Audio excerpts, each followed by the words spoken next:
You're listening to the Cyberwire Network, powered by N2K. People who are out to commit scams really have no ethics whatsoever, and they're going to do whatever they can do to make a buck. Hello, everyone, and welcome to the CyberWire's Hacking Humans podcast, where each week we look behind the social engineering scams, phishing schemes, and criminal exploits that are making headlines and taking a heavy toll on organizations around the world. I'm Dave Bittner from the CyberWire, and joining me is Joe Kerrigan from the Johns Hopkins University Information Security Institute. Hello, Joe. Hi, Dave. Got some good stories to share this week, and later in the show, we've got my interview with Chris Parker. He runs whatismyipaddress.com and has got a lot of interesting stories about people coming to him with scams.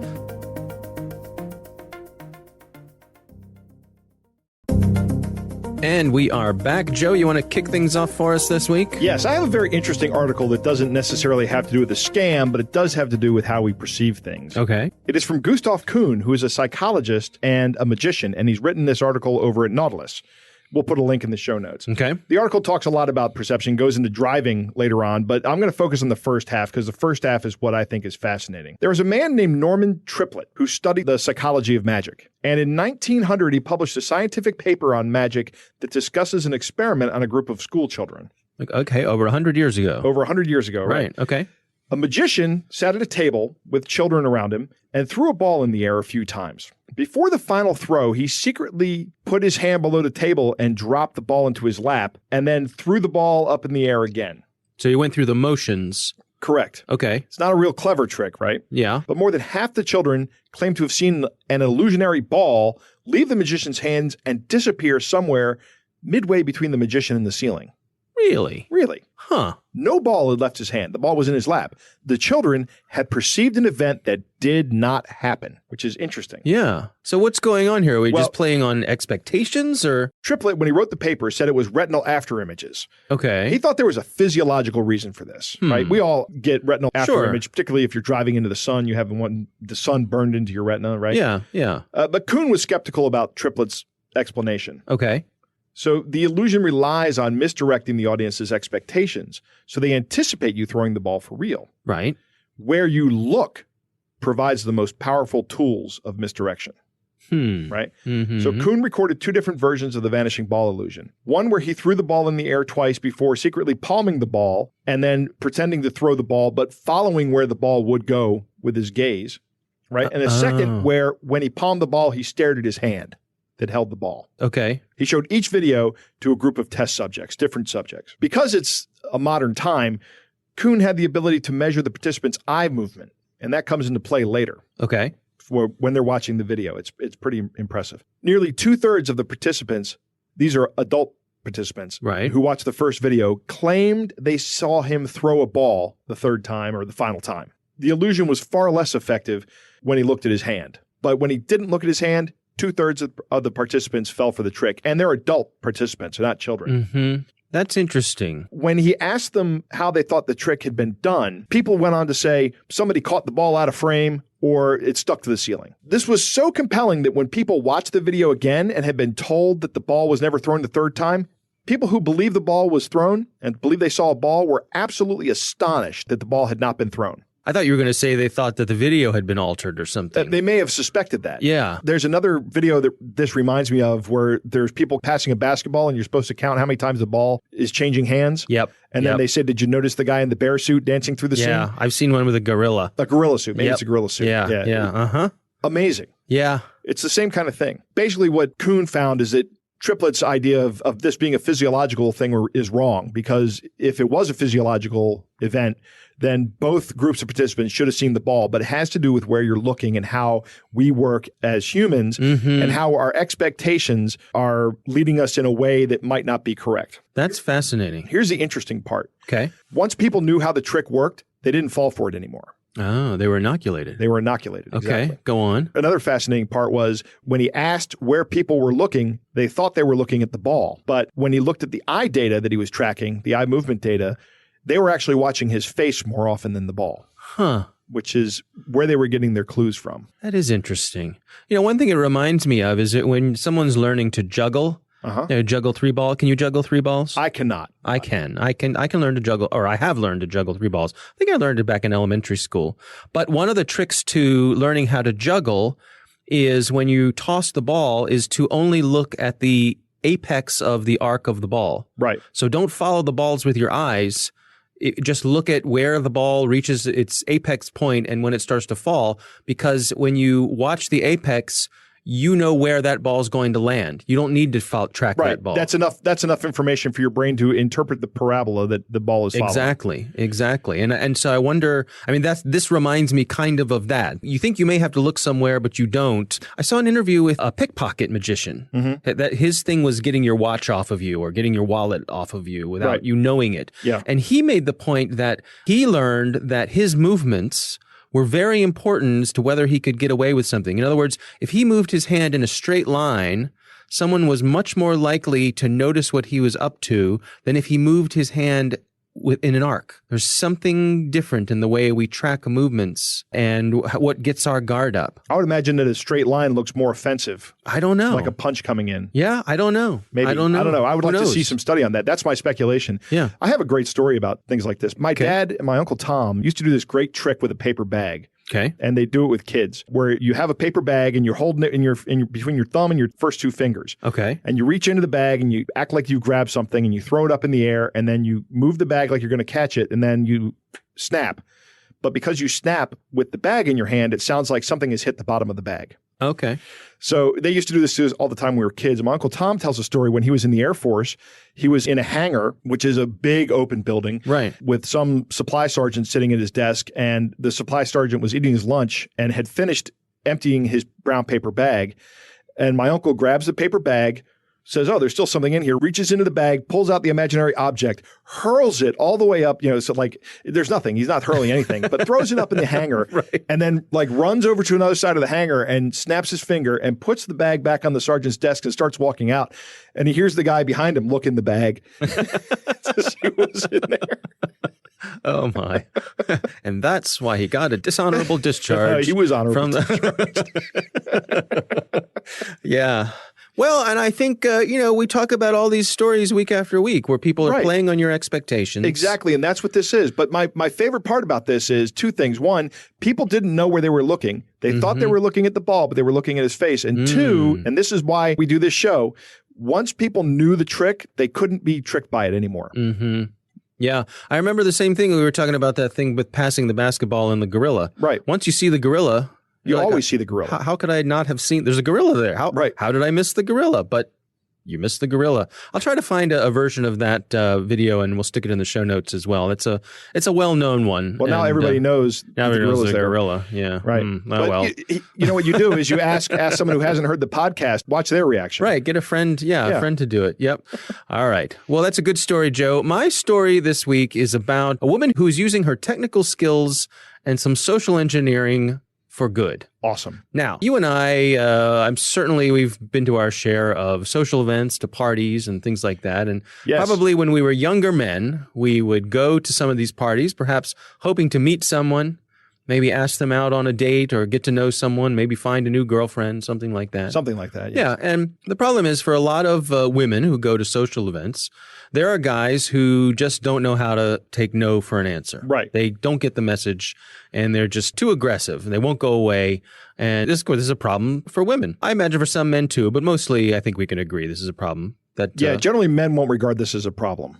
In my experience. Yeah, well, that's true. That's a good point. But women, I absolutely understand. I've seen it. I used to hold a lot of parties in college, and it was very common. And I even had to ask people to leave at times. Yeah. A lot of times what women will say, whether or not it's true, they'll say, "Hey, I have a boyfriend.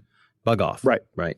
So there's a woman named Chloe Condon, and she works for Microsoft. She's a cloud developer advocate there. She has developed an app that is a fake boyfriend app. Mm-hmm. And what this app does is she uses it. She has a little Bluetooth device that she can keep in her pocket. And basically she presses the button on this Bluetooth device. It's a Bluetooth device called a Flick, which is a little Bluetooth trigger. Okay. And when she presses the button on the Flick, her phone rings And guess who the call's from? It's from her boyfriend. From her boyfriend. That's awesome. Yes. Who is a handsome, strapping man. Right, and that nobody can compete with, right? That's right. Absolutely. Oh, my boyfriend, I can even show you a picture of him. Yeah. That's David Beckham. Yeah, that is my boyfriend. So I'm going to play this message. This is the message that it plays. All right. Girl, call me. It is I, your boyfriend. Please call me as soon as you can. It is very urgent.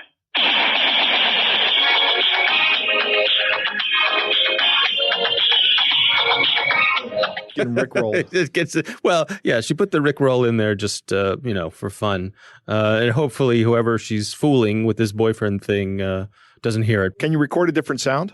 No.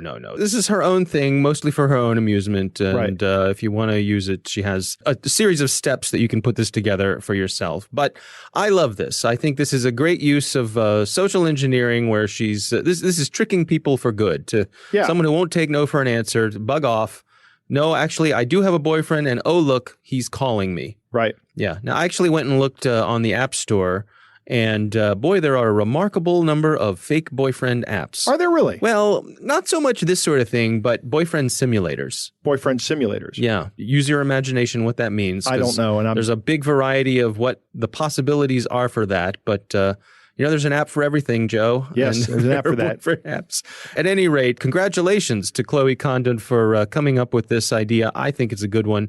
And that is my story this week. I like it. All right, Joe, it's time to move on to our catch of the day. Our catch of the day this week comes from a listener named Mike. He wrote in and he said, saw this in my spam filter before hitting delete and had a chuckle while I read through. Thanks for the great work you guys are doing. It's made me much more aware of what's going on and even allowed me to poke fun at coworkers when they got caught clicking on links sent by our own company to test our gullibility. I did not click, and I think a good part of the reason why was as a result of listening to your show. And thank you, Mike. All right. Well, thank you, Mike, for that kind note. And here is how the email reads. My name is William Allen. I am the manager of MoneyGram department in Bank of African. I am here to inform you that a man came to our office this morning. His name is James Mike. He told us that he is your brother living in London. He said that you are dead accident about 2 months ago on your way going to work, and before your death, you told him that you have fund worth of $3.5 million, cost of $75 to receive the fund worth of $3.5 million, and he came here with the $150 for the activation your reference number to pick up your first payment of $5,000 today. If real you are dead, may your soul rest in perfect peace. Amen. But if you are alive, please do get back to us with $75 activation fee of reference number today and pick up your first payment of $5,000 today. Okay. Pause. Dave. Yeah. I have no idea how you read these like this. This is such terrible English. I could not get through this. It has to flow well for me to be able to read it. Yeah. And you're sitting there reading this perfectly. Thank you. I just disconnect my brain and just let the words just come out. Yeah. You don't think about what you're saying. No, I can't. No, you can't. You can't, because it would drive you crazy if you were doing this. Yes, crazier than I already am. Right. It goes on. Let's continue. If I did not hear from you today with the activation fee, then I will collect the $75 activation fee from Mr. James Mike and give him this information to start pick your daily $5,000 from our MoneyGram office around. But if you still alive, use this information to pick up you first payment of $5,000 next 2 hours after you send $75 right now. Track it with our website. Below is the information to send the $150 activation fee via MoneyGram transfer or Western Union money transfer and receive your first payment US $5,000 next 2 hours today. Have a wonderful day if you are alive, but if you are dead, may your soul rest in peace. Amen.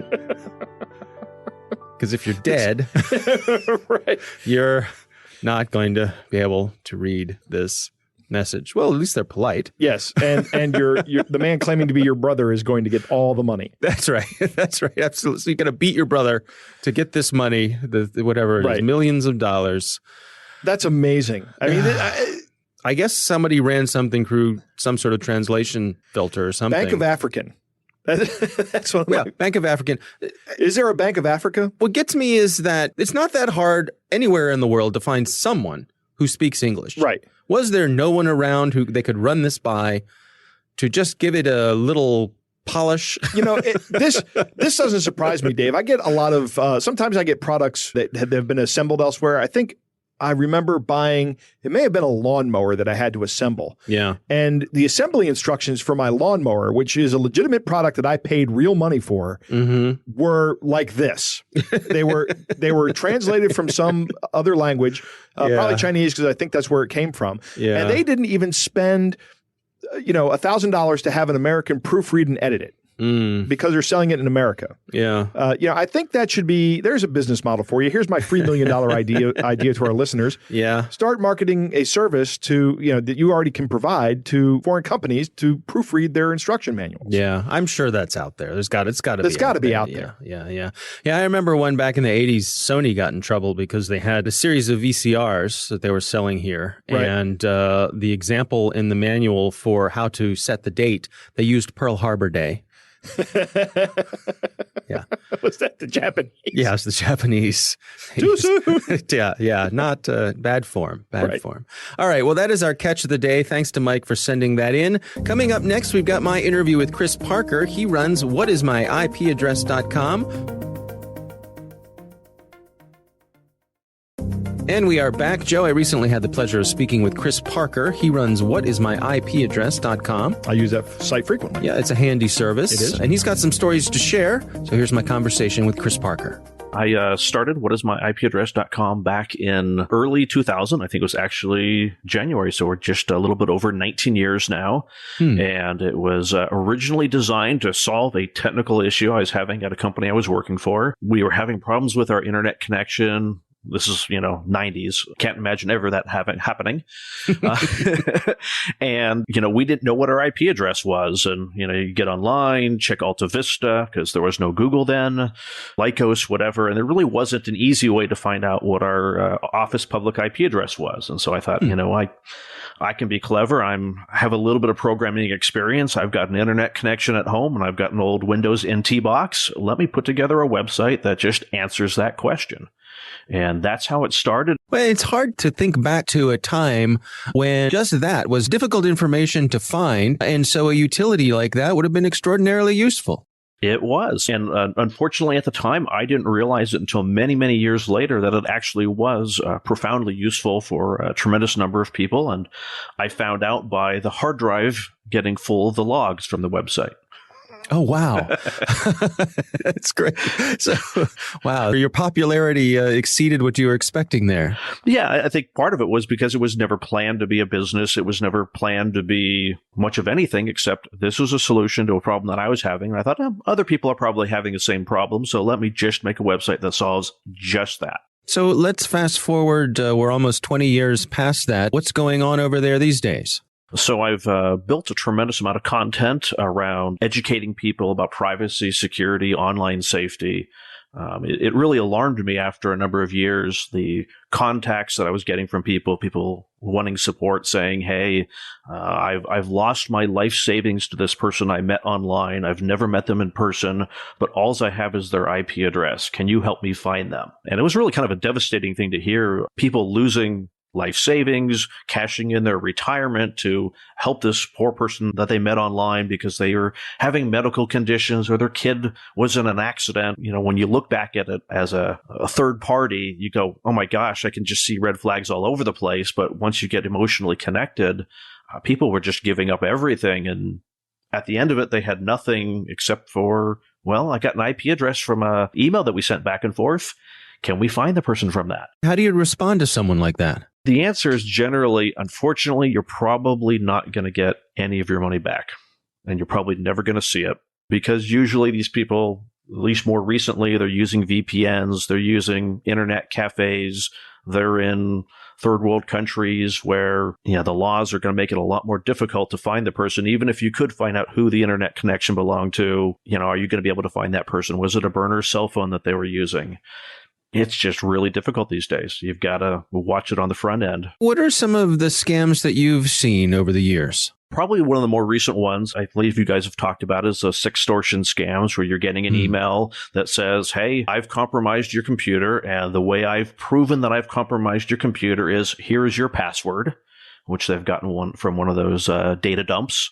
And if you don't send me X amount of money via Bitcoin, I'm going to post all the illicit videos that I've recorded from your computer of the sites that you've been visiting, and you don't want you and your whole family to be humiliated, so pay up. Now, you've had some personal experience. Some folks have come after you as well. Yeah, I definitely have had some personal experiences.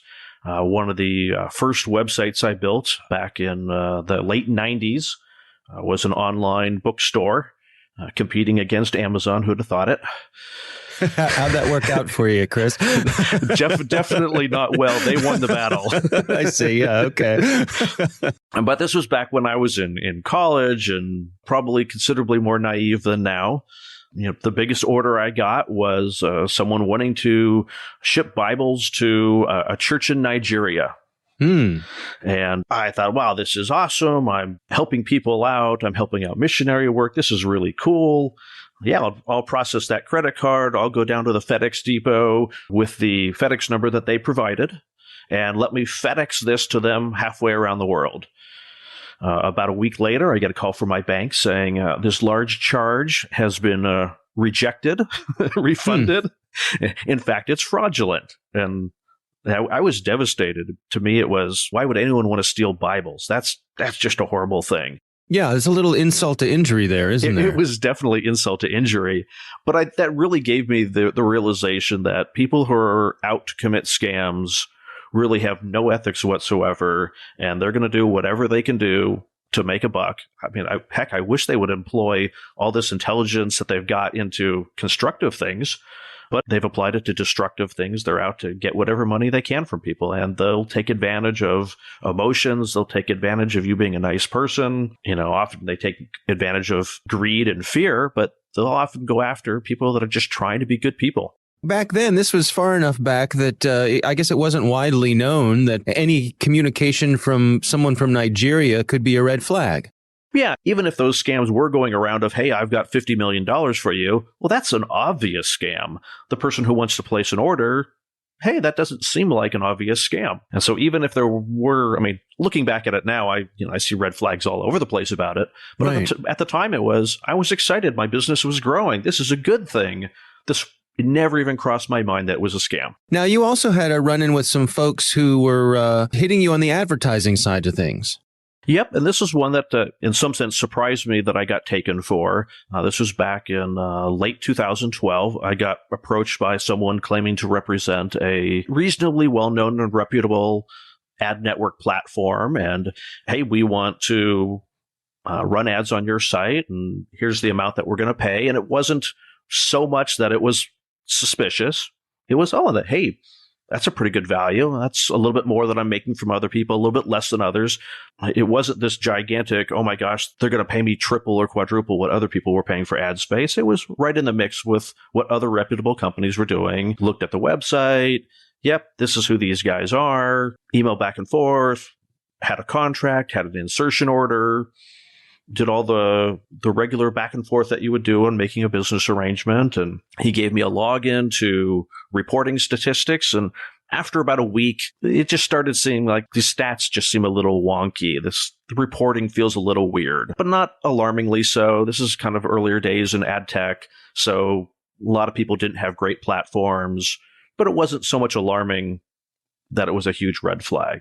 And then the platform started getting unstable in terms of I'd try to log into it, can't connect, it's down. I'd email the guy, oh, we're having technical problems on the front end. Don't worry, the back end's still tracking. And then he went dark. The website went down, the domain name wasn't resolving anymore. And I'm like, oh no. And I immediately shut them down on my side and started doing digging on my end and found out that this guy had got the .net version of the company name instead of the .com. And so he had, set up using a stolen credit card, had set up email, web hosting, all with stolen credit cards. And he totally copied their site, page for page, exactly, but just on the .net instead of the .com. And in this case, what was he stealing? Was he stealing the space on your site that you would have otherwise sold to someone else? Yeah, he was basically taking the ad space on my site, and he was getting the ad revenue for it. So he was brokering it. He was brokering it, but wasn't paying me. I see. So he disappeared well before invoicing would ever even get close. And kind of thing that upset me about it was when I called the real company, I finally figured out, hey, there's someone impersonating you guys. You guys need to do something about it. They're like, well, we're fairly aware of who this person is. He's in a different country, and we just don't have the resources to go after him. So it was like, oh, yeah, we know this is happening, but oh, well. Right. I mean, totally at the time, I was like, you need to get your lawyers on this. You need to, do everything that you can to shut this down. He's hurting your reputation.